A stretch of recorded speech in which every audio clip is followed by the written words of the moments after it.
اچھا تم بتاؤ، حلب کیوں جا رہے ہو؟ العزیز کے پاس ایلچی بن کر جا رہے ہیں، مگر لگتا نہیں وہاں پہنچیں گے۔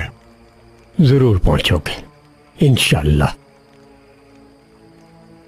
ایک دفعہ نبی پاک صلی اللہ علیہ وآلہ وسلم اور صحابی حضرت ابوبکر رضی اللہ تعالی عنہ دوران ہجرت ایک غار میں تھے، اور مشرکین مکہ ان کے تعاقب میں تھے، یہاں تک کہ وہ غار کے دہانے پر پہنچ گئے۔ ابوبکر رضی اللہ تعالیٰ عنہ پریشان ہوئے تو آپ صلی اللہ علیہ وسلم نے فرمایا، گھبراؤ مت ابوبکر، اللہ ہمارے ساتھ ہے۔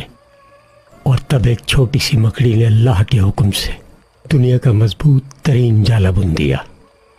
یعنی بات یہ ہے کہ اللہ کو ہم اپنے ہر مشکل وقت میں یاد رکھتے ہیں یا نہیں رکھتے۔ اگر رکھتے ہیں تو ہر راہ کھلی ہے، ہر مشکل آسان ہے۔ اگر نہیں رکھتے تو ہر راہ شیطان کی راہ ہے۔